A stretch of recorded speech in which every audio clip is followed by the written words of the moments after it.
Menteri Pemberdayaan Perempuan dan Perlindungan Anak (PPPA) Bintang Puspayoga meresmikan Rumah Perlindungan Pekerja Perempuan (RP3) saat melakukan kunjungan kerja ke kawasan industri PT Evolusione Tires, Subang, Jawa Barat, Selasa 19 Maret 2024.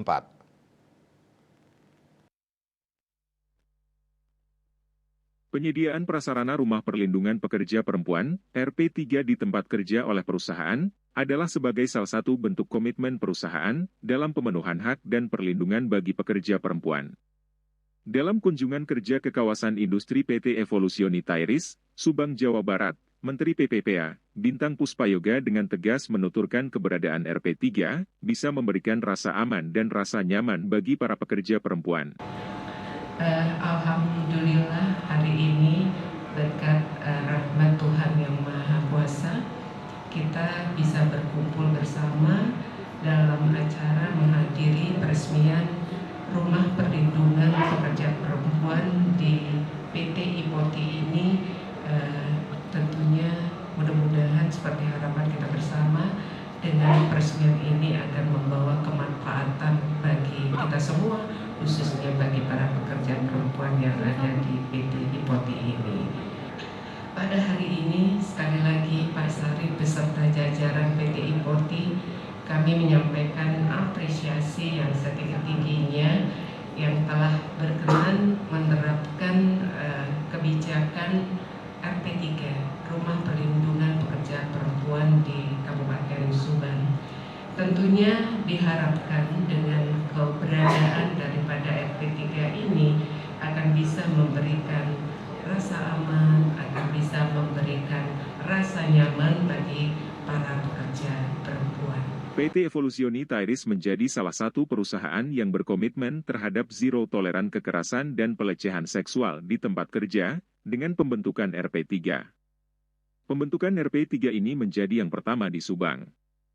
Secara khusus, Kemen PPPA telah mengesahkan Peraturan Menteri PPPA Nomor 1 Tahun 2023 tentang perubahan atas Peraturan Menteri Pemberdayaan Perempuan dan Perlindungan Anak Nomor 1 Tahun 2020 tentang penyediaan rumah perlindungan pekerja perempuan di tempat kerja. Disahkannya kebijakan tersebut diikuti dengan pembentukan RP3 di 6 area perusahaan di sektor perkebunan sawit maupun di kawasan industri. Vice Presiden PT Evolusioni Tairis, Syarif Ernovianto menuturkan, pihaknya sangat menyambut baik Peraturan Menteri PPPA Nomor 1 Tahun 2023 tentang penyediaan RP3. Sementara itu, Ketua Umum Pimpinan Pusat Serikat Pekerja Seluruh Indonesia, R. Abdullah menjelaskan, RP3 di PT Evolusioni Tairis akan menjadi pilot project atau proyek percontohan bagi perusahaan lainnya di daerah Subang dan sekitarnya.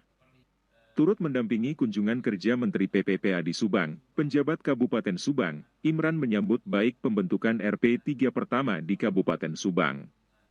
Imran berharap pembentukan RP3 ini menjadi cikal bakal perusahaan lain untuk belajar dan bisa mendirikan RP3. Dalam kunjungan tersebut, Menteri PPPA menyempatkan untuk meninjau langsung tempat produksi, di mana pekerja perempuan terlibat dalam pekerjaan produksi. Rakyat Subang, Subang, Jaya Istimewa Sejahtera. Pasca meresmikan RP3, Menteri PPPA beserta rombongan melanjutkan kunjungan ke Desa Sirap Kecamatan Tanjung Siang Subang, untuk bertemu dengan anak-anak korban bencana tanah longsor Subang pada Januari 2024 lalu, dan kelompok perempuan kepala keluarga atau PKK. Menteri PPPA meninjau sejumlah UMKM atau usaha rumahan binaan PKK, dan berdialog langsung dengan warga terutama tentang isu perempuan dan anak yang dihadapi. Menteri PPPA juga memberikan 37 paket kebutuhan spesifik perempuan dan 40 paket kebutuhan spesifik anak kepada anak-anak korban bencana longsor Subang. Biro Hukum dan Humas Kementerian Pemberdayaan Perempuan dan Perlindungan Anak melaporkan.